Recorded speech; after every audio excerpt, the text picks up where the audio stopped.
Okay guys, so today we'll discuss recall paper.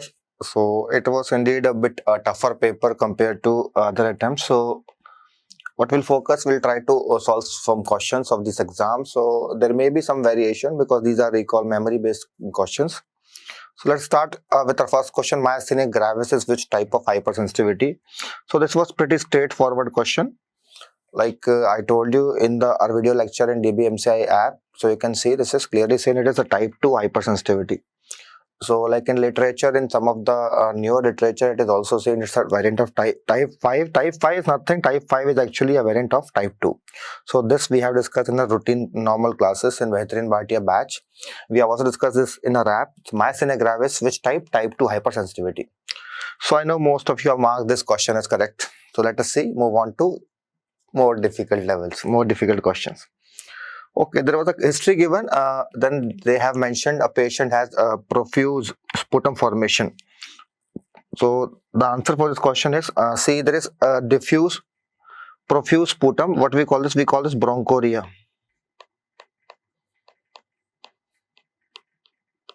And bronchoria is a classical feature that we see in bronchiectasis. So again, we have discussed this MCQ. Bronchoria is a classical feature for bronchiectasis. So most of you have marked this question correct. The spelling of this bronchiectasis is wrong here. Okay, coming to a third question. Again, it was a repeat question. Came in last attempt as well. Came in this attempt also. Let's try to decode this question. BP is given 80/40 on lower side and diminish or smooth heart sound. Diminish or smooth heart sound means muffled heart sound. Absent Y descent. Right? Absent Y descent. It means prominent X descent. There is more X descent and absent Y descent. So this is a classical nothing. It's nothing. They are telling you the feature of big striatum. So just look at this. What I told you: hypotension, engorged neck veins, and smooth sound, or I can say diminished sound. I can use the word muffled sound. So this is a classical question of your back striatum that we have discussed in our lecture. So this is your classical case of cardiac tamponade. Again, the same question, similar question came in last attempt. This is straight away repeat question. So what I'm telling you is questions are still, they are asking repeat questions, but they are just twisting the question. That's it. Okay, coming to again a clinical based question. So just I got the main line of this question, that is absent P wave. So no P wave, you can clearly see this where in atrial fibrillation. So there is no P wave, and you will see narrow QRS, tachycardia, irregular RR interval. So this is classically seen where in patient of atrial fibrillation. Okay, then there was a case scenario. The exact question I could not get, and still I do have some doubt in this question. So just you can put your comments for the exact question. I'll be glad to answer you for this. So this is like, I'm not sure what type of question they have asked. So case scenario with breathlessness, palpitation, hospital had no ventilation. So just if you can give me a complete question, I can answer this question. Okay, then this was the actual question which came for atrial fibrillation. You can see palpitation. Palpitation means it is a tachycardia, tachyarrhythmia. So palpitation is a common feature of tachyarrhythmia. Then you can notice irregular pulse. Absent P wave. So these are all hints which you are giving. They are telling you all hints. Irregular pulse, no P wave. These are all hints towards your atrial fibrillation. Right? Okay, then this was a question. Two options are missing because we could collect only two options. GERD, what is the investigation of choice? So you know, GERD will have different features like there will be reflux, there will be sour bash, there will be dental staining. So investigation of choice will be your 24 hours pH monitoring, and the treatment of choice will be PPI. So manometry generally we do for you do for disorders like eclasia cardia, nutcracker esophagus, diffuse esophageal spasm. In those kind of disorders, what we do, we prefer for manometry. Okay, then there's a question there were 3 to 4 questions from emergency medicine. So I'm not saying like all the questions came from notes. So like from next session onwards, I'll teach you emergency medicine as well. So there was a lacuna, like nobody's teaching emergency medicine. So that's why emergency medicine questions were also in this attempt. Like there were a question from heat stroke as well. So see, you are somewhere and saw a guy collapse and started giving CPR. In a case of roadside accident, rescue team has arrived. Which of the following is correct about your option? So let's see option one by one. Hand over the patient and leave. That's not the answer.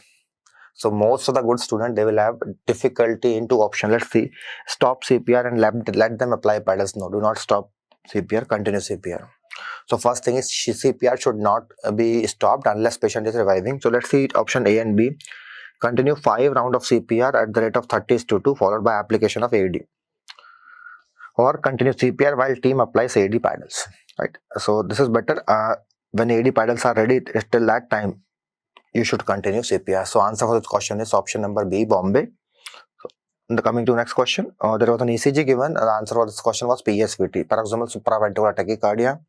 So PSVT, you know how we manage. If it's a stable patient, we do a carotid massage. Otherwise, we give 6 mg adenosine bolus followed by rapid saline flush. If it is not resolving after that, we can repeat the dose of adenosine. Okay, then see a question like, again, this was one of the decent MCQs. So there were few questions which were difficult and need PG paper. You can see a known hypertensive patient is brought to emergency room with palpitation, shortness of breath. So patient is having shortness of breath, palpitation. These are 2 hints. Known hypertensive. BP is 210/120, means it is a hypertensive crisis. Patient is having hypertensive crisis with development of encephalopathy. So patient is developing either hypertensive encephalopathy or it could be PRES. PRES is a complication called posterior reversible encephalopathy syndrome. So either in this MCQ, the diagnosis which I am making is either it could be hypertensive encephalopathy or it could be a posterior reversible encephalopathy syndrome. Then they are asking all of the following can be given except. Okay, so see, generally like in this type of situation, we need to control the blood pressure. So the preferred drug that we use is nicardipine. So question is asking except. So nicardipine definitely we will give, right? Sometimes BP is not controlled by nicardipine, then we need to give a vasodilator like nitroprusside. So this also we use. What the guideline says, we can use carvedilol, labetalol, or we can use esmolol. So these are the antihypertensive drugs that we are using in the patient. Now understand this, we should not reduce the BP too fast. Too fast reduction can lead to ischemia. Even we should not give oral drugs, right? So we try to maintain the MAP. So that's why we also give esmolol. So these are 3 antihypertensives. Out of this, what I can say, nicardipine is preferred. Otherwise, we can give esmolol, we can give nitroprusside. Mannitol, we will give only when patient is having cerebral edema. So we avoid mannitol in this case. That is because they have not mentioned anything about cerebral edema. What they are mentioning in the question, they are mentioning cerebral encephalopathy, hypertensive encephalopathy, right? Okay, coming to this tricky one. Tricky one. It looked like an easy question, but still many students were confused in this. So let's see the question. Female patient having fever, cannot touch neck to the chest. So this is what we call when you cannot touch your chin to the chest or neck to the chest. That is what we call neck rigidity. Lumbar puncture was done, LP was done, and CSF findings are. So white cloudy. So white cloudy CSF. Here many students thought it could be TB. Am I right? Even I also told you TB or aseptic or viral meningitis, you will see white cloudy CSF. Then they are mentioning you neutrophils. So here they are confusing. Neutrophils are seen where? Neutrophils are seen in bacterial meningitis. Then you can see CSF sugar. CSF sugar is low. And what I told you, bacteria love sugar. Bacteria love sugar, so they will eat all the sugar. So normally what we see, normal CSF sugar is 2/3 of your blood sugar. So sugar is less, proteins are elevated, protein pressure are elevated in all. It is increased more in bacterial and tubercular compared to viral. So protein is not significant here. So protein is increased, sugar is decreased. So answer could be either bacterial or it could be tubercular. Am I right? So few students told me like it was mentioned gram stain was negative. So this time writing this, gram stain was negative. So gram stain are negative. So now many students mark the answer tuberculosis. But remember, there are many gram negative bacteria that can cause meningitis. Is it clear? So let's see this table which I told you in the class. What I told you, bacteria love glucose. So glucose will be low in bacterial meningitis, right? Then what I told you, you will see the polymorphoneutrophil. These are the cells where in bacterial, and you will see lymphocytes where in case of tuberculosis. So here, although they have mentioned the color or appearance is white cloudy, there are certain bacteria which will not impart any color to CSF because they don't have any pigment. So remember, when they are giving you two hints, neutrophils, sugar is less. It means it is not tuberculosis. So fungal is ruled out because there is no history of AIDS or cryptococcus like, so that is ruled out. Viral is ruled out. Why? Because there is CSF glucose is decreasing. Viral CSF glucose will be normal. Cells and virus are, so main thing is you will see cells. In tuberculosis, you will see, this is tuberculosis or TB. In tuberculosis, you will see which type of cells. In tuberculosis, you will see lymphocytes. But here they are mentioning neutrophils. So remember the question, there are many bacteria which are gram-negative. There are many bacteria which do not impart any color to CSF. So that is why the answer for this question will be bacterial meningitis. So let's see what I told you. Normal color or straw color with lymphocyte is TB. Colorful, but remember there are some bacteria that will not impart any color. In that case, you will see neutrophils are there, especially your polymorph neutrophil, then answer will be bacterial. So these things also we have discussed. So most of my students mark the answer correct. This is your bacterial meningitis. Okay, then this was the question. Diabetic patient with dermatitis and necrolytic migratory erythema. Okay, so let's see this question. So this was a new question which never came in any exam. So let us try to solve this question. They are mentioning you the word diabetes. Diabetes means increased glucose. Am I right? Insulinoma means more insulin. So insulinoma means the glucose will decrease. Am I right? Simple. So insulinoma is not the answer. Simple. Just go with the concept. There are many questions which you will not know. But if you are having a solid concept, then you can mark the answer correct. So insulinoma means glucose is decreased, but they are mentioning the word diabetes. So glucose is more. So you should know what is a contra-insulin hormone. Insulin will decrease glucose. So which hormone will increase glucose? This will be your glucagon. So answer will be glucagonoma. Simple.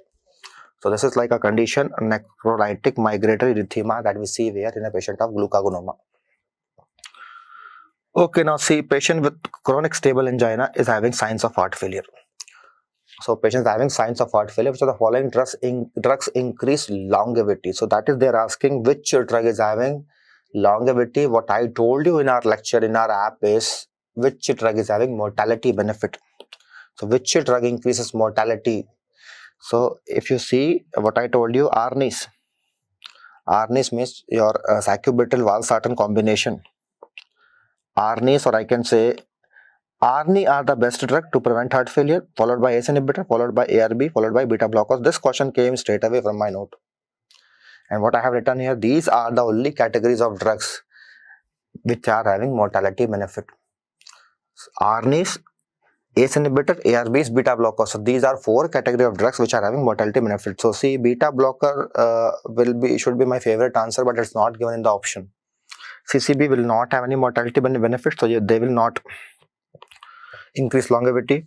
Digoxin is not at all having any benefit because this is used only in patient with heart failure who is having atrial fibrillation. Otherwise, we avoid digoxin.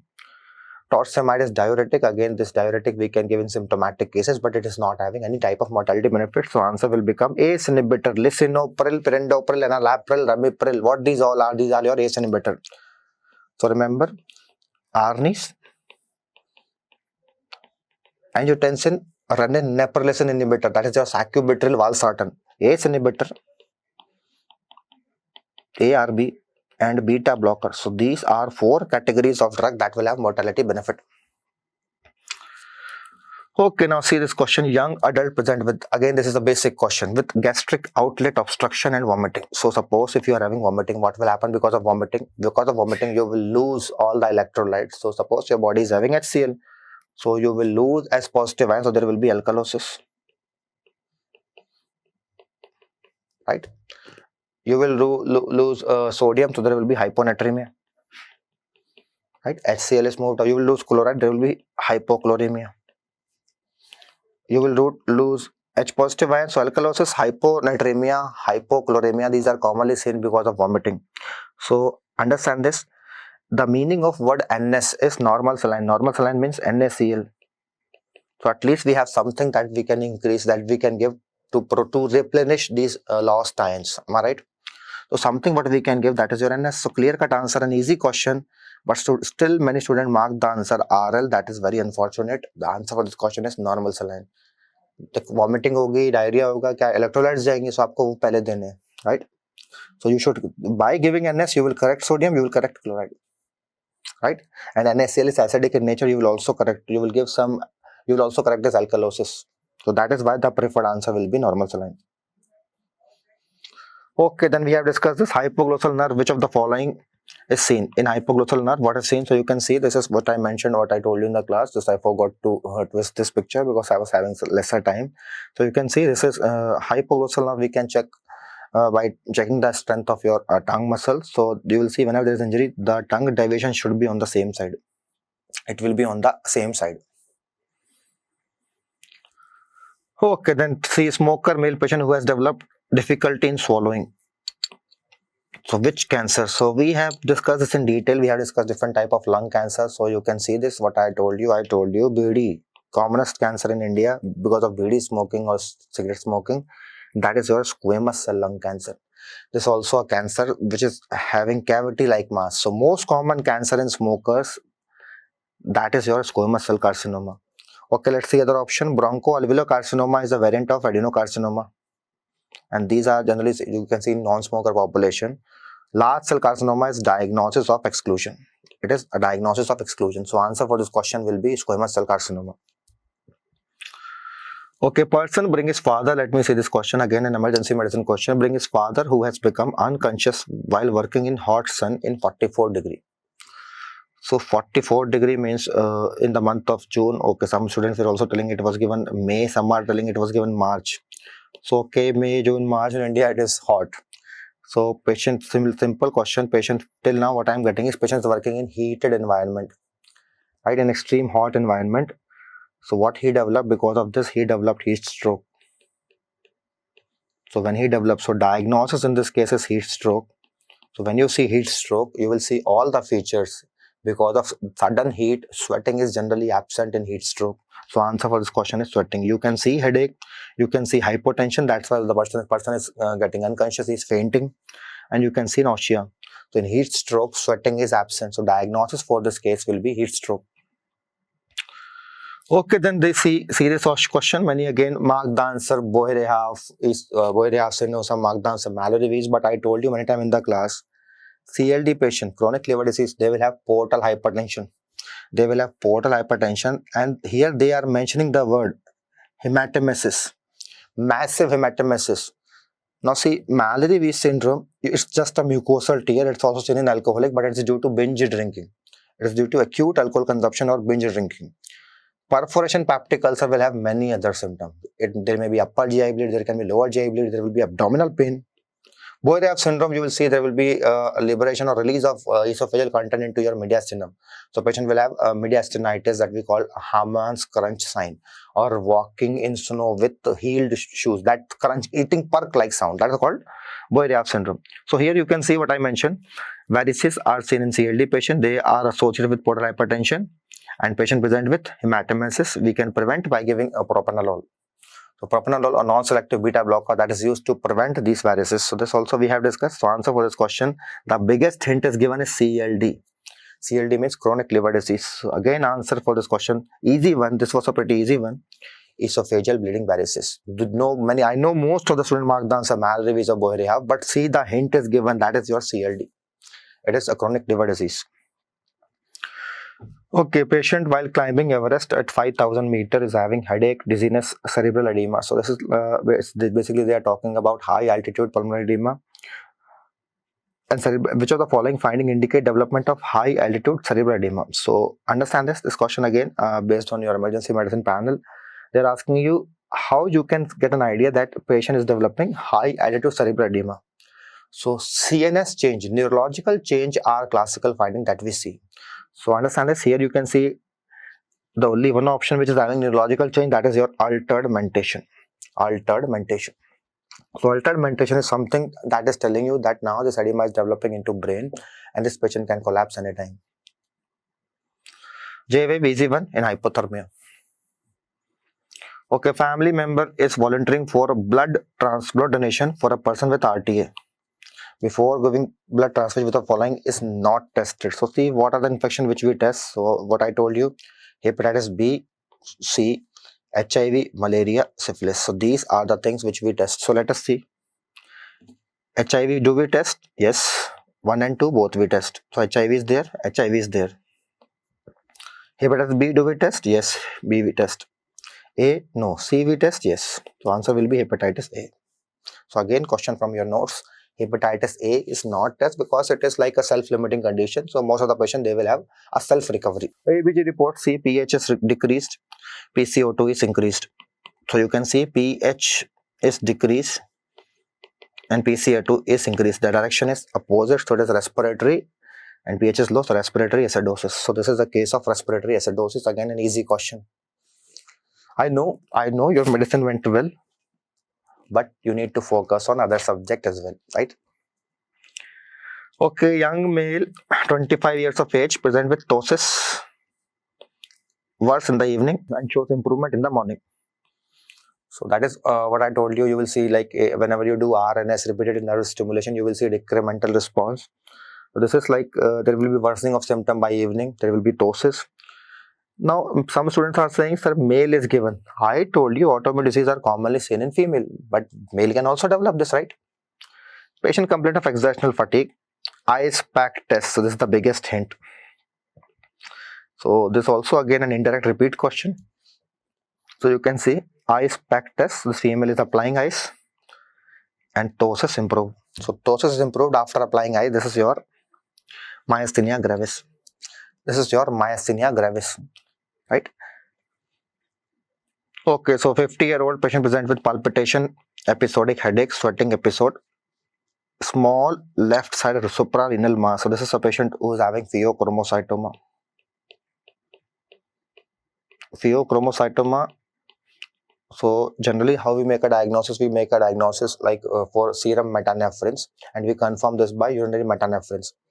Then we can do some other scan, like we can go for an MRI, abdomen, CT abdomen, right? We can also use MIBG scan, but here nothing is given. So urine myoglobin we use TRIPS for rhabdomyolysis. Trypsin level we can use for some malabsorption syndrome. 5-HIE level we'll use for carcinoid. So we are left with only one option, urinary vinyl mandelic acid level. Although we don't use this routinely, but out of this option, this is the answer, because this we were using before to diagnose pheochromocytoma. Okay, then this was again a tricky question. Many students came into trap of this question. 60-year-old man present with 2-month history of weakness and pallor. There is a splenomegaly. Hemoglobin is decreased, leukocytosis, platelet count is almost normal. Metamyelocytes, promyeloblast, myeloblast, following his diagnosis. So understand this. Okay, so you can see by this age, so ALL is generally seen in pediatrics population, so I'm ruling out this. And you can see myeloblast population, so answer is a myeloid leukemia. Am I right? So you can see myelo. So answer should be a myeloid leukemia. So there is no ALL or CLL. So answer will be either CML or AML. So now you are saying AML can occur in any age group. CML is seen generally after 50 years, right? So by looking at this question, many students mark the answer AML and many students mark the answer CML. So let us see this option. You can see splenomegaly, you can see in both. 2-month history is given. So generally this 2-month history is suggestive of a chronic pattern. If I say this hemoglobin, leukocyte, this again you can see in both. But here they are mentioning the hint, metamyelocyte, myeloblast. Some students are saying, sir, oil rods was not given, so AML is not the answer. Like, ऐसा नहीं होता बेटा. Oil rods हर जगह नहीं मिलते. Right? Oil rods, if it is present, there is a high chance of diagnosis of AML. But if it is not present, then also it can be. There can be AML without oil rods. So actual diagnosis for this case is, this is a CML converting into or going into conversion phase of AML. That is called your blast crisis. Right? So this is a question that you can see a patient who is having chronic myeloid leukemia, and that is aggressive in nature. So sometimes chronic leukemia can behave as acute leukemia. So this is your CML, chronic myeloid leukemia. Treatment of hypertherapy for pregnancy. Simple, easy question. So I don't think there is no need to explain this question. It's clearly a straightforward question. In hyperthyroidism, thyrotoxicosis, grave disease, in pregnancy, what we prefer? P for P, PTU, propyl thiouracil. 25-year-old baby for last 2 years is found to have azoospermia, scattered pubic hair, gynecomastia, hypogonadism. So answer is clear. It's a male patient first. Then you can see there is scattered pubic hair, gynecomastia. This is a case of Klinefelter syndrome. Turner syndrome will be a female. Down syndrome, there will be no these type of feature because they will have a more mental retardation type of feature. So no gynecomastia or scattered pubic hair or hypogonadism generally we don't see. Hypogonadism you can see, but they are basically children. Okay, patient present with complaint of morning time productive cough, that is yellow, that increase on turning from left to right. So this is like a cough that is because of change in posture. Following lung disease is likely to be present. So if you see this question carefully, again they are telling you the hint productive cough. Productive cough means it could be sputum production or it could be bronchoria, and there is a change in posture means there is some problem, that is there is I can say dilatation distal to the obstruction. So it is like a condition again is suggestive of your bronchiectasis. So bronchiectasis, emphysema, you will not see this type of finding. Asthma, you will not see. Again, there will be no productive cough that will increase on turning. Same with embolism. So answer will be bronchiectasis. Following drug is best for urate lowering therapy in tumor lysis syndrome. So see, generally in any type of gout, what we prefer allopurinol, right? In chronic gout, we prefer allopurinol. In acute gout, we prefer NSAIDs. So see, allopurinol we prefer if it's a CKD patient or AKI patient, then we can use febuxostat. Furosemide also we can use, but they are asking specifically for tumor lysis syndrome. So you can again see these are my notes. Refractory gout or tumor lysis syndrome, what we prefer rasburicase and pegloticase. This question came in last attempt in INI CET paper. This time came in your exam. So now you can see there is no difference. So in fact, there are very less repeat question, but the concept are same. So this is your tumor lysis syndrome, and I told you before it's a burning topic, trending topic, and this topic came in exam. Okay, female washing clothes and her hands in cold water exhibit color change from white to red. So white to means white, initially white, then it is blue, then it is red. White, blue, red. This is your Raynaud's. So diagnosis, first time making the diagnosis for this case is Raynaud's phenomena, right? After washing clothes, so like a cold water can be a trigger of Raynaud's phenomena. So how Raynaud's phenomena you will treat? If you give ACE inhibitor, there is no role of ACE inhibitor. Thiazide, no role. Alpha blocker can even worsen. So answer is CCB. So what we prefer calcium channel blocker in the patient of Raynaud's phenomena. Drug of choice in Legionnaires disease, again this is a question of atypical pneumonia. So answer is straightforward, azithromycin. Macrocytic anemia is seen in, so you can see here macrocytic you will see in B12, B9, not asked, liver disease they have asked. So this is Sheetal, remember Sheetal, SITAL, Sheetal, so sideroblastic, iron deficiency, T for thalassemia, A for AOCD, L for lead poison. So these all three are microcytic. So this is only macrocytic. Simple. Okay, so just I have given this question. This question came in exam, but I am not writing the option for this because I want you to decode this. Diabetic patient, pigmentation over arms and having micronodular cirrhosis. So see, hints are here. Patient is having diabetes. There is hyperpigmentation. There is increase in pigmentation. And there is cirrhosis.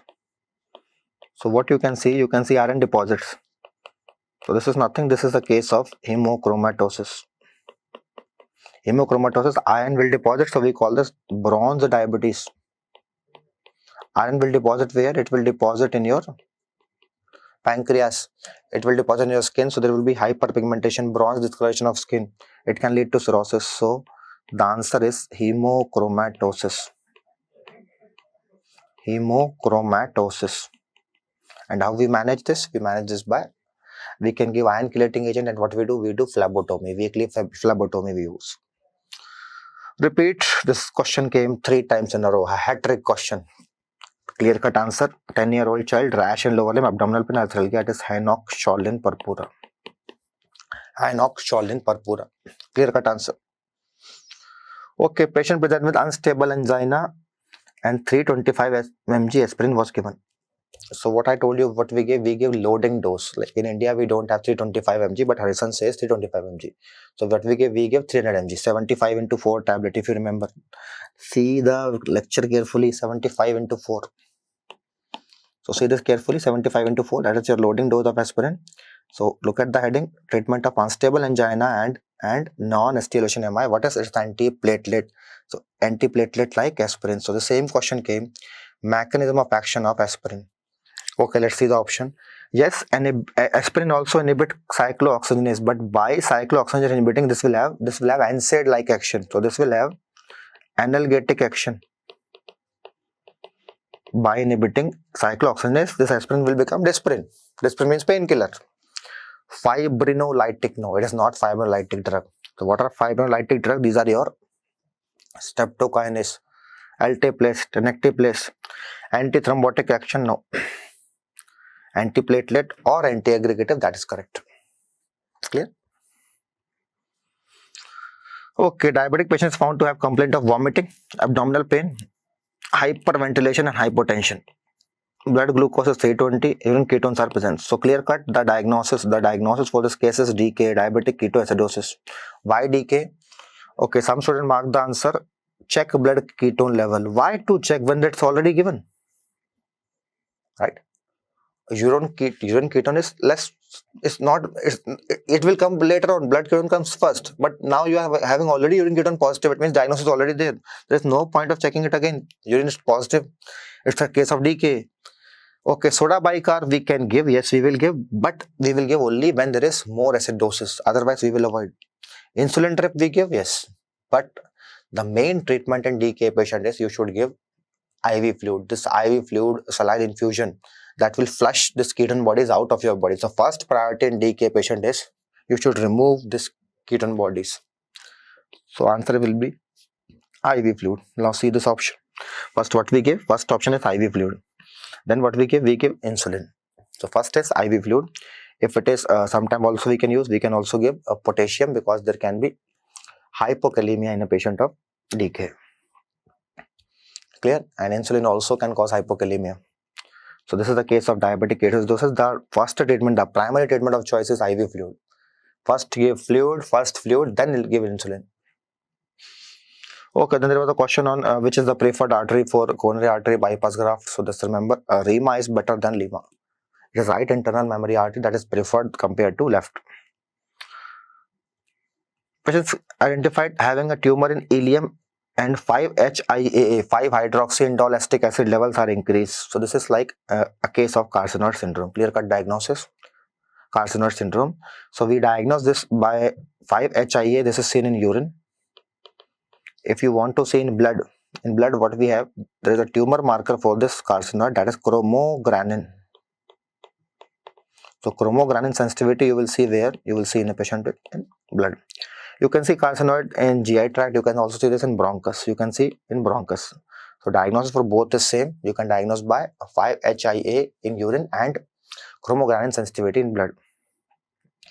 So these were a few questions. So what my assumption is, there were no direct repeat question. So these are my reviews on this exam. There are no direct repeat, and there are many fresh MCQ. Third thing is all from Harrison. All from Harrison. Fourth thing is 90% from my notes. Not 100 but 90%.